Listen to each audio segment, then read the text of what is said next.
no se hacen responsables por las opiniones emitidas en este programa. Es tiempo de tender la red democrática y mostrar la Costa Rica del futuro hacia la cual debemos caminar. Con ustedes, Jonathan Prendas, aquí por CRC 89.1 Radio.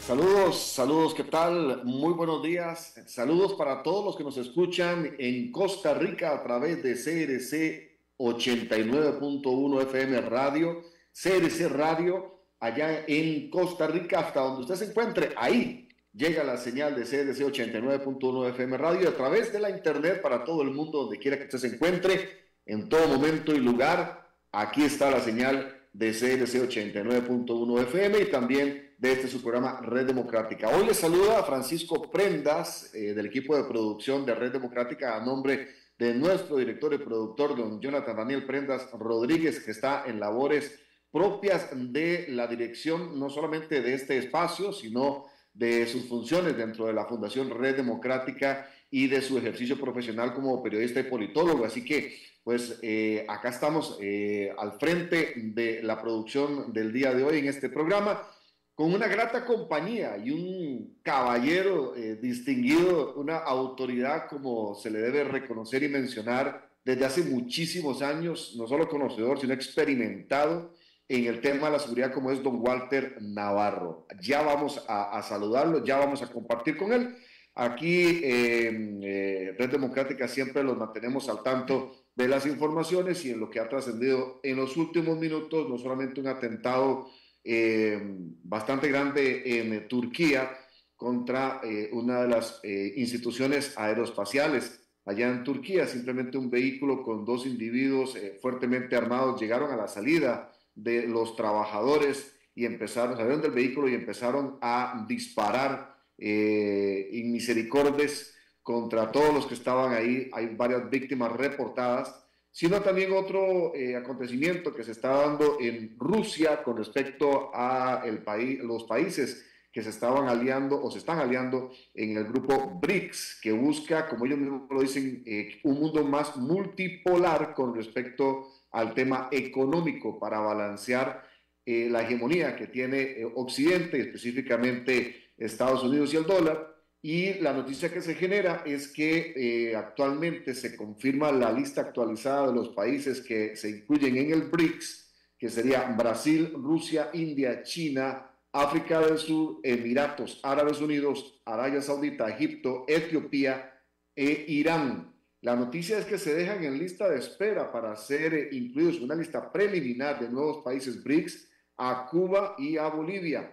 Pero lo que más sorprende es que Venezuela y Nicaragua quedan fuera de las BRICS en un revés muy grande para ambos países, ambas economías y sobre todo para los líderes de los respectivos regímenes que están pues gobernando en esos países, tanto Daniel Ortega en Nicaragua como Nicolás Maduro en Venezuela. Esto lo informa el medio brasileño Jornal O Globo y nosotros lo consignamos aquí en Red Democrática. Ahora sí, vamos a saludar como corresponde. Le damos la bienvenida a don Walter Navarro. Muchas gracias por su tiempo y por compartir acá en Red Democrática con la gran cantidad de amigos que están en sintonía en este momento. Don Walter, ¿cómo está? Bueno, muy buenos días, don Francisco. Perdón. Primero que todo, agradecer la oportunidad y el espacio de que pues me llamaran para compartir en un tema tan delicado y tan sensible. Pues saludarlo a usted, a su hermano a la distancia de igual manera y a los televidentes que ven por Zoom el programa y que lo están escuchando en la radio. Así es que para mí es un gusto compartir con tan selecto auditorio de todas las personas que le dan continuidad y seguimiento al programa de ustedes. Así es que pues aquí estoy a la orden, como siempre. Muchísimas gracias, de verdad. Con todo gusto, muchísimas gracias a usted, más bien, y también agradecer a todo el equipo técnico ahí en cabina y en los diferentes departamentos de CRC 89.1 FM Radio que hacen posible este espacio. Don Walter, yo creo que el común denominador y uno de los ejes transversales que afectan prácticamente todo en Costa Rica hablamos de educación, hablamos de transporte, hablamos de turismo, hablamos de salud, hablamos hasta del estrés, ¿verdad? Porque no hay un solo lugar que no se vea afectado por la seguridad o la inseguridad que vive un país. Así que el tema de la seguridad es una preocupación de todos, es una de las preocupaciones básicas de la vida del ser humano, y Costa Rica no escapa a eso. Ahora, en los últimos tiempos, más allá de colores políticos, de quién está en el gobierno, o de quién critica al gobierno, o en fin, incluso los que trabajan en las unidades que prestan seguridad, hay una realidad, y es que la inseguridad es cada día más grande, y eso usted lo puede ver en zonas urbanas marginales, como lo puede ver en lugares donde vive clase alta, por decirlo de alguna manera, y en forma muy sencilla. ¿Podría usted decirnos, don Walter Navarro, cómo hay que entender este proceso que ha vivido Costa Rica en los últimos años? Y sobre todo, cómo poder convivir con eso, porque a muchos se nos imposibilita el tomar la seguridad o la justicia, como muchos quieren hacerlo, en nuestras propias manos. Yo puedo tener rejas, puedo tener muros, puedo tener cámaras, puedo tener perros, puedo tener seguridad en un condominio, incluso en una casa, cuando la situación económica lo permite. Pero cuando estamos hablando de ya amenazas como el narcotráfico y todo lo que eso significa, lo violento que es, los robos, los hurtos, incluso escalando un poco más allá en el tema cibernético, ¿verdad? Que también abarca la seguridad, es algo que nos sobrepasa. Yo quisiera que usted me confirme si lo que yo le estoy hablando de una creciente percepción de inseguridad es algo alarmante ya, número uno, a nivel de diagnóstico de país, y número dos, ¿cómo podemos convivir con eso para no morir en el intento? Bueno, primero que todo, muchísimas gracias nuevamente. O sea, el tema, pienso que el tema es, no el número uno, es el tema más importante hoy en día en la sociedad costarricense. Hemos vivido a través de la historia en un país en paz, en un país que ha ocupado en el mundo un lugar precisamente por eso, porque hemos sido el país más feliz del mundo, un país ecologista, un país verde, un país que apostó definitivamente a la paz. Lamentablemente, le digo que con mi experiencia de haber vivido 47 años inmerso en el sistema de seguridad del país, pues en este momento considero que Costa Rica atraviesa la crisis más fuerte y más importante en su historia reciente, moderna, en el tema de la seguridad. Tenemos que ver no solo en el punto en que estamos hoy en día con el tema de la seguridad, sino yo siempre digo, y ahí es donde yo empiezo con una pequeña reflexión, de que por qué estamos o por qué hemos llegado a ese punto. Si algo nos ha distinguido a través de la historia, es en el tema de que hemos sido un país de mucha prevención. Y lo digo como policía, yo toda la vida, la razón de ser, de ponerme un uniforme, principalmente que todo fue la prevención, porque esa es la razón de ser del policía. Pero cuando analizamos en los últimos años, y no quiero focalizarme en los últimos 2, ¿no? Vamos a hablar de los últimos 10 años, en donde lamentablemente fuimos desatendiendo o se dejó de invertir en prevención. Y el peor error que puede cometer una sociedad es ver la seguridad como un gasto. Cuando uno ve la seguridad como un gasto, ahí empezamos mal. Empezamos a no solucionar el problema. La seguridad hay que verla como una inversión. Yo siempre pongo un ejemplo muy coloquial. Cuando uno compra una póliza de vida, le pide a Dios todos los días no tener que usarla. Pero si tiene que usarla, ahí está. Bueno, la póliza de vida en este caso es la seguridad. Hay que invertir, y si no invertimos y si vemos la seguridad como un gasto, es donde empezamos con los problemas. Si no invertimos me recuerdo en hace algunos años donde tuvimos programas preventivos sumamente exitosos. Teníamos un programa que llegó a tener cobertura nacional que se llamaba Pinta Seguro, se lo damos a todos los niños de este país en las escuelas. Y cuando salía de la escuela, que pasaba a la secundaria, existía un programa. Pinta Seguro fue un programa que se hizo en el Ministerio de Seguridad con policías, lo hicimos y lo construimos y lo ejecutamos. Lamentablemente ya ese programa no existe. Bueno, cuando pasaban de la escuela, pasaban al colegio, que es la edad más crítica, el adolescente, porque es el que lo vemos hoy en día en la calle, lamentablemente, es el que ha estado expuesto y es el que ha venido siendo reclutado por el sicariato. Bueno, cuando yo vi, por ejemplo, una noticia hace unos años de que se eliminaba el programa de la estructura de prevención del Ministerio de Seguridad, me sorprendí, digo yo, pero es que no puede ser.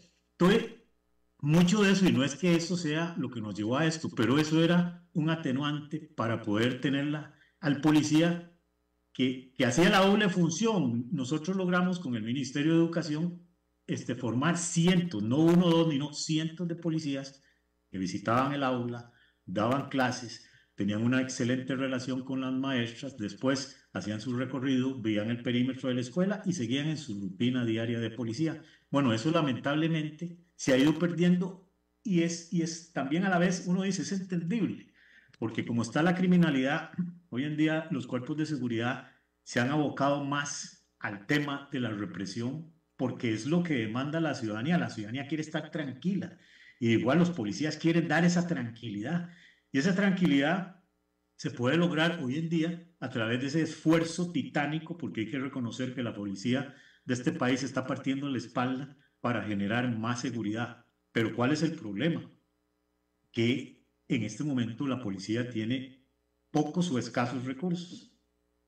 Cuando vemos que el pie de fuerza, más que crecer, ha disminuido, y le voy a poner un ejemplo, y tal vez no es hablar de uno mismo, pero yo fui director de la Fuerza Pública hace tal vez más de 20 años, y cuando yo tuve el mando de la Fuerza Pública, había más policías que los que hay ahora. O sea, no puede ser posible que 20 años después tengamos menos policías. Y es por diferentes razones, porque unos se acogieron al ROP, porque hubo prestaciones, porque el cambio de roles conllevó a reducir el pie de fuerza. Todas esas cosas han hecho que lamentablemente cada día salgan menos policías a la calle.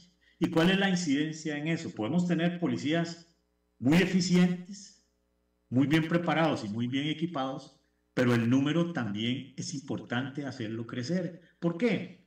Porque entre más policías tengamos en las calles, hay muchísimo mayor prevención.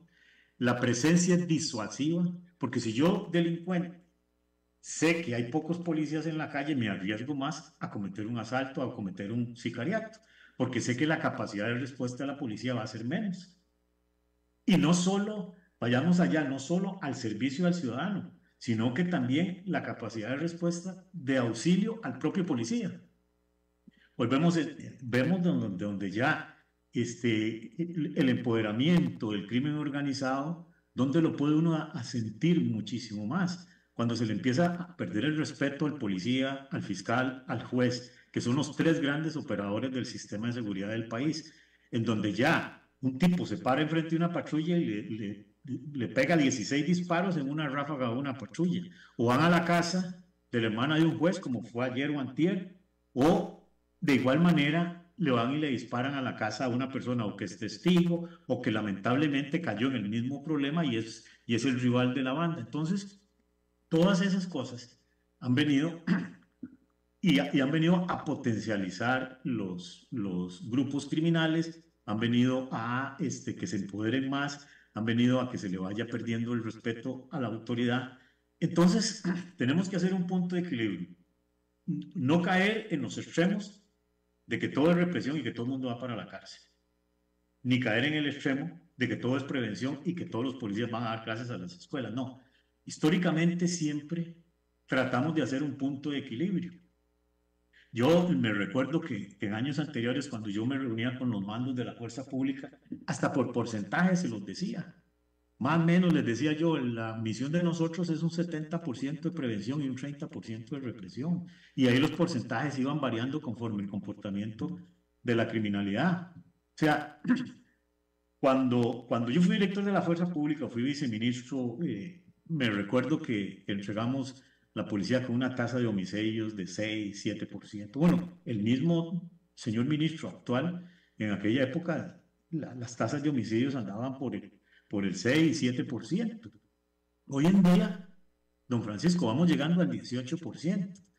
Hoy en día estrenamos el año con la gran noticia, con 3 números, y no fue el premio mayor de la lotería, como se estilaba toda la vida, sino que fue el número 907, y no se me va a olvidar nunca, porque ese fue el número de homicidios con que se cerró en el año 2023. Entonces, la situación es crítica. El crimen organizado, por eso al crimen lamentablemente se le adjuntó la palabra, porque toda la vida fue crimen, pero se le adjuntó la palabra organizado, porque es una industria y tenemos que combatirla como tal.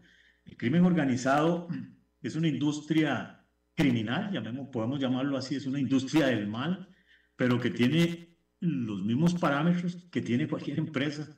Recluta gente, forma gente, tiene procesos de selección, tiene procesos de estímulo. Si hace algo malo y lo hace bien malo, pues ese recibe una recompensa, va creciendo dentro de la estructura criminal. Es igual que la empresa privada. Yo siempre pongo ejemplo. Mientras que en un salón se discute en la Asamblea Legislativa, para decir ya, un tratado de libre comercio que va a traer beneficios económicos al país, que va a abrir nuevos mercados y que va a mejorar la economía. Excelente. Pero te hablo por seguro que de igual manera el crimen organizado está analizando ese tratado de libre comercio. ¿Por qué? Porque le va a dar ventanas de oportunidad para introducir mercaderías nuevas con mayores aranceles y con mayores niveles de flexibilización en el tema del control. Que vamos a meter piñas porque a Estados Unidos o Europa. Bueno, ya el crimen organizado, te hablo por seguro que está comprando fincas para empezar a sembrar piñas.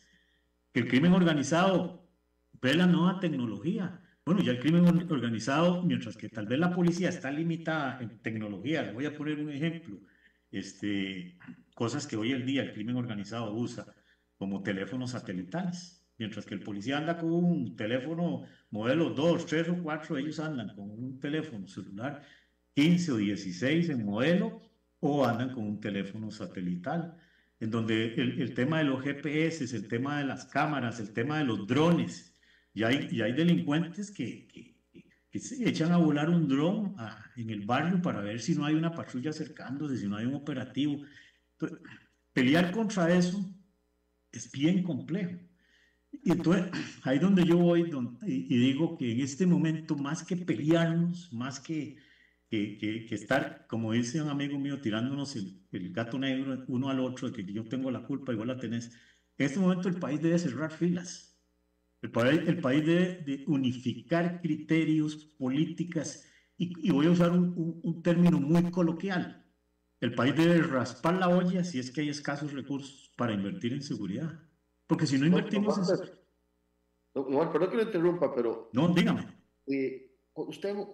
Usted habla de crimen organizado, eso es algo que está muy común en este momento, pero yo le preguntaría,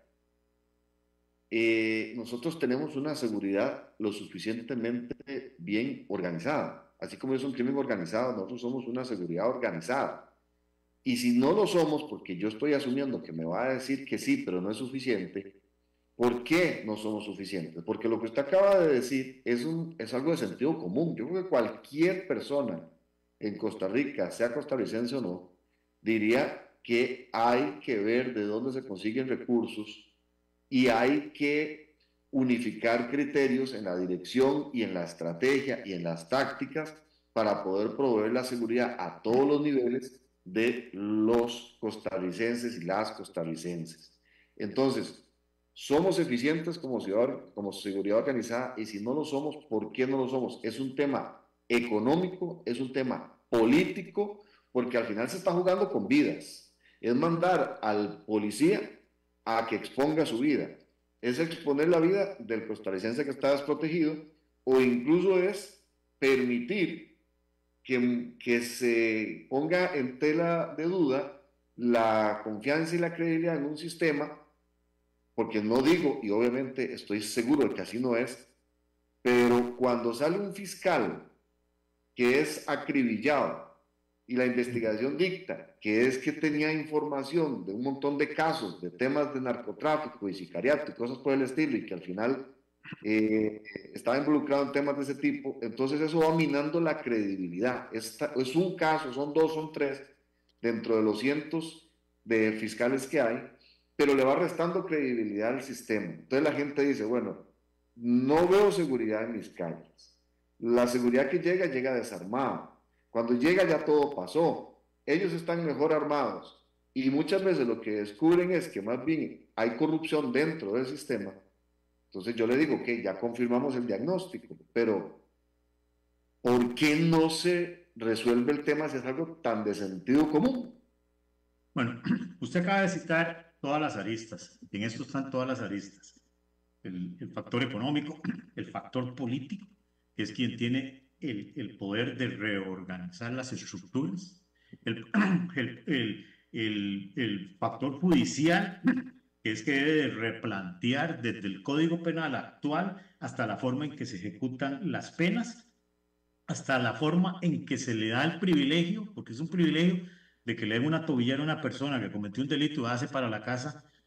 Y ojalá que el premio sea tan grande que estemos en época del Mundial y para que se vaya a sentar a ver todos los partidos. Entonces, todos los actores tienen que intervenir. Y mucho de lo que usted plantea, don Francisco, yo se lo resumo.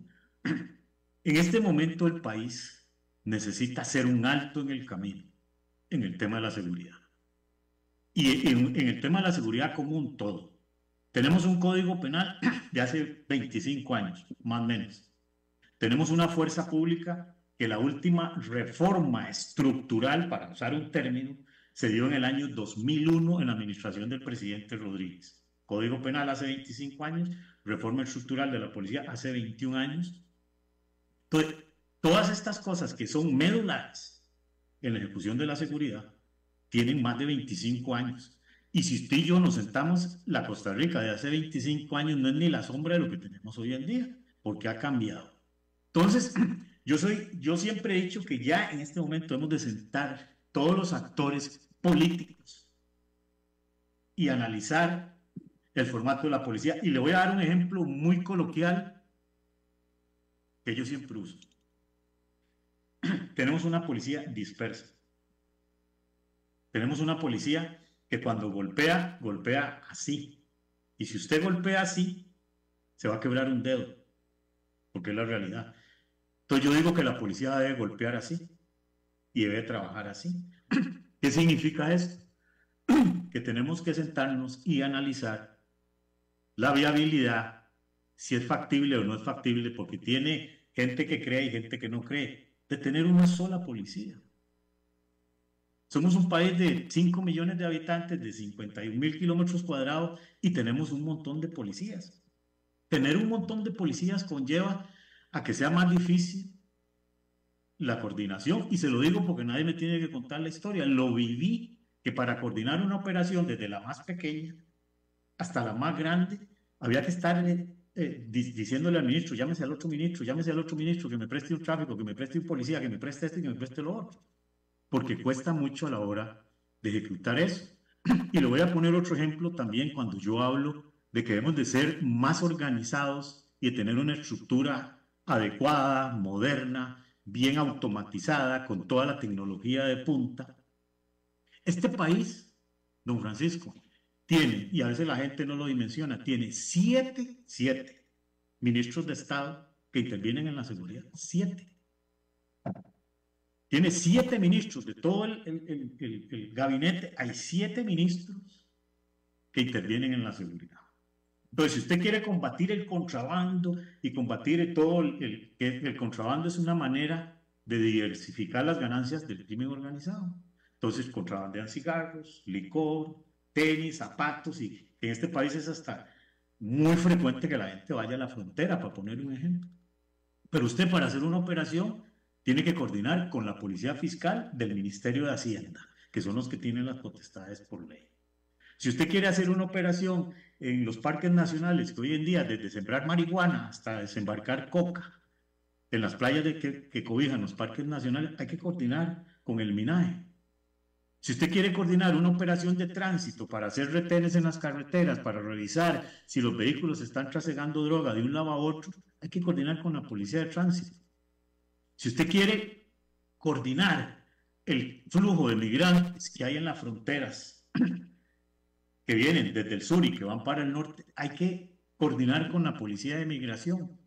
Entonces, cuando usted se sienta a coordinar un operativo con las policías que tienen las potestades de ley, ahí es donde empieza. No tengo gente, no tengo gasolina, tengo muy pocos, me alcanzan apenas para cubrir mis funciones primordiales. Entonces, cuando hablamos de qué hacer, bueno, hay mucho que hacer. Y le voy a poner otro ejemplo con el tema de costo de inversión. Hace unos años, cuando se empezó a hablar del problema de Cruzitas, yo fui uno que dije, hay que crear más plazas de policía para vigilar esa zona, porque no es solo Cruzitas, sino que es la frontera norte, porque Cruzitas está prácticamente pegado ahí a la guardarraya de Nicaragua. Entonces, ¿qué íbamos a ganar? Mayor control en la frontera, mayor control de la finca Cruzitas, pero volvemos al punto de que es muy caro, que no hay dinero para crear plazas, que no se pueden comprar carros. Bueno, y la pregunta a todos esos que dijeron eso, que le haría yo ahora, ¿qué es más caro? El daño ambiental que se hizo ahí, que es irreparable, haber gastado unos cuantos miles de millones en mejorar la calidad de seguridad que hacemos ahí. Porque la seguridad de un país, don Francisco, nace en las fronteras, ningún otro lado. Si tenemos fronteras porosas y vulnerables, es donde entra todo. Nuestro país tiene tres ríos que desembocan en el río San Juan, 3. Y eso es como tener 3 puertas abiertas, porque el río San Juan es de Nicaragua y lo controla los nicaragüenses, no sabemos qué tipo de controles ni nada, pero por ahí, desde indocumentados, desde tráfico de esto, tráfico de lo otro. Entonces, hay que empezar la seguridad fortaleciendo las fronteras, fortaleciendo el pie de fuerza. Le voy a poner otro ejemplo. Panamá es un país muy parecido, muy similar a nosotros. Panamá no tiene ejército, igual que nosotros. Tiene los mismos problemas de tráfico de drogas y el mismo problema del drama humano que están viviendo los que vienen del sur para el norte. Pero Panamá tiene el doble de pie de fuerza de la fuerza pública. Panamá anda casi por los 35.000 policías, mientras que la fuerza pública anda por los 14.000 y algo. Entonces, toda esa sumatoria, y no es solo el Ministerio de Seguridad, porque cuando yo le hablo que hay muchos ministerios que intervienen en la seguridad propiamente, pero usted usa una palabra ahora que es trascendental en cualquier cosa que hagamos, lo transversal. Si no fortalecemos el Ministerio de Educación en prevención, los maestros se les desautorizó, se les quitó mucha autoridad en el proceso de formación a los niños. Bueno, es que ahí es donde empieza. Se han venido dando generaciones, y yo siempre pongo ejemplo, cuando yo oigo al director del OIJ, que sale en la televisión y dice que el sicario más bravo, o el mayor sicario, o el más fuerte de X área geográfica, para no estereotipar, tiene 14 o 15 años, me doy la razón yo solo. En los últimos 8 o 10 años dejamos de invertir en prevención, en decirle lo bueno y lo malo al niño, en que viera un policía amigo, que viera un policía que era un maestro uniformado, que lo aconsejaba, que le hacía ver mal, que recogía las inquietudes de ese niño. Mire, el niño llegaba, mire, que mi papá le pega a mi mamá, que mi abuelito me tocó, aprendía la maestra, porque aprendía mucho. Y no solo eso, don Walter, eran personas de admirar, que yo creo que eso es lo más que se han perdido, no solamente la autoridad, sino el tema de honra y admiración a las autoridades, y por eso ahora se da tanto caso de irreverencia, mala crianza, de reto a la autoridad, porque a la gente le da lo mismo que es tráfico, que es policía, que es lo que sea. O sea, la gente normalizó eso y lo normalizó desde la infancia, delante de los niños, en las escuelas y en todo lugar, muchas veces matizado por derechos, con los cuales no estoy en contra, pero que muchas veces en las formas está el detalle, ¿verdad? Como diría el famoso Cantinflas, ahí está el detalle. Una pregunta, porque está en el inconsciente colectivo todo lo que se escucha en un mundo globalizado de tanta información. Ahora está muy de moda el entrar con fuerzas de choque. Lo puso de moda, me parece, en los últimos tiempos El Salvador, con aparentemente éxito, y yo sé que hay críticos al tema de los derechos humanos y un montón de cosas más, pero vamos a hablar meramente de los resultados de seguridad. Lo está implementando Argentina, lo está implementando Ecuador, se ha puesto de moda. En cada uno de esos países que he mencionado, lo recurrente es el ejército también, y la coordinación entre policías. Muchas veces, y no estoy alabando a nadie, estoy poniendo un ejemplo, muchas veces salen videos, 10.000 efectivos de seguridad tomaron tal área y sacaron todos los búnkers, sacaron a todos los narcotraficantes, metieron a la gente a la cárcel. Y hace unos días que el señor Bukele, presidente de El Salvador, andaba en Argentina, lo entrevistaron ampliamente y pude ver el video y él hablaba de que cuando analizaron el tema de la seguridad en El Salvador, se dieron cuenta de que era imposible competir como empleadores de un policía y como prestadores de seguridad para el pueblo con el gran empleador que eran las pandillas y el narcotráfico. Porque resulta que, vamos a hacer un ejemplo con un número redondo, si el policía ganaba 10.000 colones el día, el narcotraficante le daba 50.000 el día y le resolvía no un día, le resolvía un montón más y no era un día que le daba, a partir de ahí le resolvía muchas cosas más y así los estratos fiscales, jueces y a todos los niveles. Entonces ellos dijeron tenemos que eliminar al empleador y la lucha era contra el narcotráfico y contra las pandillas y todo eso. Grosso modo, yo sé que mucho por debajo que pasa, que se negocia, que se resuelve. Pero la pregunta es, si la lucha de la inseguridad, el gran actor parece ser recurrentemente el narcotráfico y todo lo que eso conlleva, y si tiene que sumar algo, por favor hágalo, don Walter, ¿cómo luchamos contra eso? Porque recursos escasos siempre han habido y siempre habrán, nunca alcanzará, siempre habrá falta un poquito más, hacía falta hace 20, 25 años, hace falta ahora y hará falta dentro de 20 años. Pero es un tema de enfoque, es un tema de estrategia, es un tema de prioridades políticas y económicas.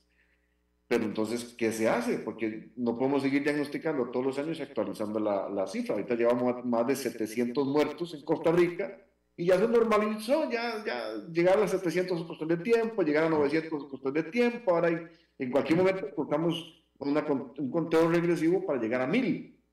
Y no nos damos cuenta de que ese 1.000 puede ser un vecino, puede ser un conocido, puede ser un alguien que uno dice, pero ¿cómo lo fueron a matar? Y fue la víctima número 1.000. Ese remedio de choque, yo lo veo muy difícil en Costa Rica, pero es la única medicina que uno ha visto alrededor, salvo este ejemplo que usted pone de Panamá, como que tenga aplicación en nuestro entorno. Con mi visión limitada de la seguridad, porque usted es el experto, ¿qué se hace?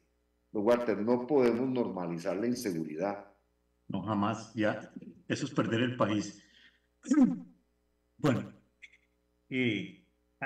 hoy hay un boom y hay algo que las sociedades cuando entran en problemas y en angustias han visto como una solución el modelo del señor presidente de Salvador, Bukele.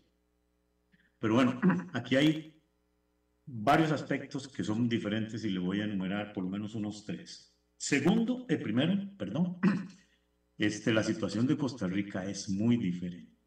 O sea, El Estado llegó a ser rebasado por las bandas criminales con muchísimos años y con un nivel de organización muy fuerte. Los ejemplos que hablamos de Salvador, de Ecuador, que son los países el mismo Argentina, que recientemente han expresado su interés de seguir esa misma línea. Bueno, en primer lugar, ellos tienen plan A y plan B. ¿Cuál es el plan A? ¿Cuál es el plan B? El plan A siempre fue enfrentarlo con las fuerzas de policía. Y el plan B es mezclar el ejército con la policía y enfrentarlo. Bueno, nosotros tenemos solo plan A, no tenemos plan B. Costa Rica solo tiene un plan A, porque para ellos ha sido, no es que ha sido muy fácil, pero han tenido un recurso humano y un equipamiento ahí un poco estable, un poco sin estar siendo utilizado. De un día para otro, los presidentes ordenan los militares a la calle, pero eso trae un montón de variables. En primer lugar, el militar, su formación es para combatir, destruir y aniquilar. El policía es para prevenir y para ser parte de la comunidad. Hay una gran diferencia. Hay que dosificar el uso de la fuerza. Y algo que sí han hecho esos países es definitivamente invertir. Es lo que le decía yo ahora. O sea, que tal vez esos países no han tenido que invertir en hacer más puestos de policía porque tienen el ejército o tienen el equipo y la maquinaria del ejército. Pero vuelvo a poner el caso de Panamá. Recientemente el presidente de Panamá adquirió una cantidad de medios de equipo inmensa y aumentó el pie de fuerza de la policía. Bueno, es que yo siento que eso es lo que debemos de hacer. Con el tema de Salvador, lo respeto y cada país es soberano, pero yo, por lo menos Walter Navarro, yo pienso que a lo que no debemos de llegar, precisamente el gran ejemplo es llegar al problema que tuvo Salvador, en donde se vio en la necesidad de hacer esa megacárcel y literalmente casi todos los mareros y todos están en la cárcel. De ahí que yo digo que debemos de revisar a profundidad el modelo de seguridad que tenemos. Debemos de revisar a profundidad el Código Penal y el modelo de justicia que tenemos en el país para que vayamos haciendo esa trazabilidad que hablamos al principio de la conversación para ir logrando resultados. Y le voy a poner un ejemplo. En este momento hay carestía de medios para que la policía esté en la calle. Y cuando digo medios es desde la motocicleta o la radiopatrulla, porque hay que invertir en eso. Hay que invertir y en levantar. Y usted ahora ponía un ejemplo de cómo el crimen organizado ofrece mejores condiciones salariales y de todo, porque hace el trabajo atractivo para ellos. Pero nosotros hacemos todo lo contrario. Y le voy a poner un ejemplo. Cuando se pasó la ley de empleo público, al día de hoy, ¿qué creamos? Policías de 2 categorías. ¿Qué creamos? Policías que los nuevos ganan más que los viejos. Entonces usted y yo salimos en una radio patrulla y yo entré hoy y usted tiene 20 años, papi, yo gano más que usted, que tiene 20 años, porque ese fue el modelo salarial que se puso a la administración pública. Pero bueno, más que generar un incentivo, generamos un desincentivo para los cuerpos de seguridad. Anteriormente, al policía se le pagaba el crecimiento académico. Si llegaba a sacar bachillerato, si llegaba a sacar un bachillerato universitario, si sacaba una licenciatura, así iba creciendo económicamente. Eso se llamaba motivación para que aprendiera más y se tuviese una mejor formación académica. En el aspecto profesional, cuando un policía iba a hacer un curso o cuando salía del país a hacer un curso, ese curso se convertía en puntos. Tantas horas valen tantos puntos y esos puntos se convertían en salario. Con la ley de empleo público todo eso desapareció. Entonces, si no tenemos, o sea, usted oye de día por medio o todos los días al director del OIJ diciéndole que los médicos forenses, que se le están yendo esto, que se le están yendo los especialistas por los bajos salarios, o no, tal vez no es ni por los bajos salarios, sino que la ley de empleo público vino a poner muchas restricciones o muchos topes en el tema salarial. Bueno, entonces estamos perdiendo toda la memoria histórica, para usar un ejemplo, en el organismo de investigación judicial, porque ahora hay un montón de variables, desde que muchos se van, que la criminalidad está muy fuerte, donde ya un fiscal lo piensa con el salario, a que lo llamen, a que lo amenacen, a que le manden una foto del niño saliendo de la escuela, oiga, cualquiera, yo creo que lo va a sentar en la silla con la familia a tomar la decisión si se queda o no. O sea, hay una frase muy coloquial, histórica, que quedará ahí en los libros de la historia de Pablo Escobar, que es plata o plomo. Plata para el que quiere apuntarse en la corrupción y plomo para quien quiera combatir la corrupción. Don Walter, ¿hay congruencia en las prioridades de esta necesidad que tenemos de mejorar la seguridad en Costa Rica a nivel político? Porque los que dirigen y toman las decisiones son políticos. Los políticos de cargo, sea cual sea. Estamos hablando de hace 20, 25 años, pero estamos hablando también de ahorita y de aquí para adelante. ¿Hay congruencia entre los poderes de la República y entre las decisiones que se están tomando a niveles políticos con lo que necesita el país? Le voy a poner un ejemplo en ese sentido. Para mí, que hablamos tanto de reactivación económica, la reactivación económica en este país, desde mi opinión personal, hoy en día está en manos de la seguridad. Si seguimos con los 907 homicidios por año, ¿qué significa reactivación económica? No, van a dejar de venir turistas, van a dejar de venir más turistas, y eso es la gallina de los huevos de oro de este país. Es un pilar de la economía de este país. En la medida que fortalezcamos la seguridad, el turista viene y está más seguro y más tranquilo. Y la otro gran pilar que está sobre los hombros de los policías o sobre los hombros de la seguridad, es la inversión extranjera.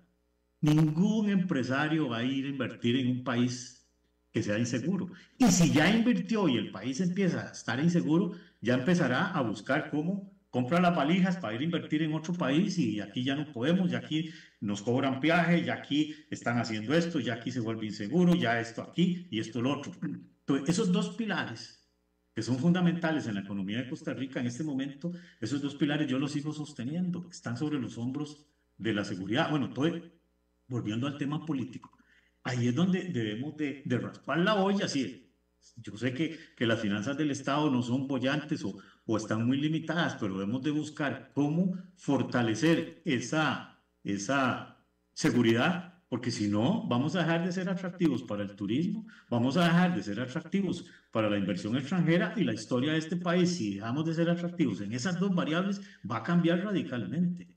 Ya vamos a dejar... ¿Usted cree que se está coordinando adecuadamente entre poderes el tema de la seguridad? No, yo siento que debe haber un mayor esfuerzo, porque sí hay una coordinación. Uno ve como en la Asamblea Legislativa ahí se han emitido leyes para poder combatir muchas cosas, como el uso de los teléfonos en las cárceles, las medidas alternativas y un montón de leyes que vienen a fortalecer. Pero las leyes no son la pomada canaria, en el sentido que hoy firma uno la ley y ya mañana se ejecuta y ya mañana no pasa nada en ese tipo de delito. Las leyes llevan un proceso de educación y de formación para poderlas llevar a la realidad. Entonces yo siento que en este momento los tres poderes deben de, y digo los tres poderes porque el poder ejecutivo, el poder legislativo y el poder judicial deben de tener un norte y una agenda muy clara en las cosas que hemos enumerado. Bueno, sentémonos a revisar el Código Penal de hace 25 años, sentémonos a revisar el sistema de seguridad del país de hace 25 años. Es que eso no lo puede hacer ningún poder por separado, porque si el Poder Ejecutivo dice vamos a hacer estas reformas, depende del Poder legislativo para poder implementar cualquier reforma. Y esas dos, el Poder Ejecutivo y el Poder Legislativo, tiene un tercero que es el Poder Judicial, que tiene que demostrar que tiene la capacidad o para ejecutar o porque las leyes van a tener un sano sentido, en el sentido de venir a ayudar al tema de la inseguridad. Pero si no hacemos ese alto en el camino, que digo yo, y si no unimos esfuerzo entre todos para poder, yo siento que en este país, en este momento, debemos de ponernos todos la camiseta del país y de la seguridad. Nunca en la historia de este país la seguridad ha tenido el nivel de trascendencia que tiene hoy en día. Es que cuando este país apostó a no tener ejército, nos hizo diferentes de todos. Cuando este país apostó a dedicarle el 26% de su territorio nacional a los parques nacionales, nos convirtió en un país diferente ante el mundo. Mire, yo siempre pongo ejemplo que hay tres grandes centros de formación en el mundo que tomaron la decisión de venir a montar una sede aquí, porque somos un país que se ha distinguido por la formación. La Universidad para la Paz de las Naciones Unidas tiene su sede aquí. La AER tiene su sede aquí y produce de los mejores profesionales en temas de agricultura. El INCAE, que produce de los mejores profesionales ejecutivos, tiene su sede aquí. Bueno, es que eso no es casualidad. Don Eso es, Walter, don Walter, quiero aprovechar para, antes de que termine el programa, nos quedan 5 minutos para saludar a don Pablo, a Rodrigo y a Marco, que hicieron sus comentarios en las redes sociales. De verdad les agradecemos muchísimo su participación, las consideramos. Pero en 5 minutos yo quiero preguntarle lo siguiente. El narcotráfico ha logrado vender tanto la idea de que están inmersos en muchos niveles y en muchos poderes, en muchas zonas, que se habla que en otros lugares y que Costa Rica corre peligro de ser un narcoestado, que los puertos, producto del narcotráfico, ahí reina, que en Limón, hace un tiempo escuché a un empresario que me decía que en Limón se manejan $500,000 en efectivo todas las semanas para el negocio del narcotráfico, que se le paga a fiscales, que se le paga a policías, o sea, todo eso se dice, lo estoy diciendo lo que se dice, más cosas que se han comprobado. Usted conocerá más que yo y sé que tiene un panorama claro porque ha estado ahí y conoce de primera mano cómo está pasando actualmente la seguridad o la inseguridad en Costa Rica. ¿Usted cree, con la visión política, con los recursos económicos actuales, que Costa Rica todavía tenga posibilidades de hacerle frente a ese fantasma, no le digamos todavía algo real, sino que a esa maquinaria, a ese empleador que significa la corrupción, que significa el narcotráfico, que significa todo ese peligro para nuestro país? ¿Usted cree sinceramente que todavía se puede hacer? Con los medios y los recursos que hay en la actualidad, es bien complicado, bien difícil. Si el país no invierte en recursos humanos, en recursos materiales, en nuevas estrategias, en nuevas modalidades de hacer lo que se hace, va a ser cada día más difícil. Porque no podemos, si hacemos lo mismo, vamos a tener siempre los mismos resultados. Tenemos que cambiar desde la forma en que se hacen las cosas, debemos de inyectar tecnología. Debemos de que el policía ya tenga sus patrullajes con drones, que sus policías tengan cámaras corporales para garantizar el ejercicio sano del uso de la fuerza. Tenemos que garantizarnos que los policías tengan un salario decente, que los policías tengan vivienda y que tengan un lugar donde duermen y comen que sea decente. Porque no es solo lo que pasa de la puerta para afuera para el policía que hace su trabajo, sino lo que pasa de la puerta para adentro.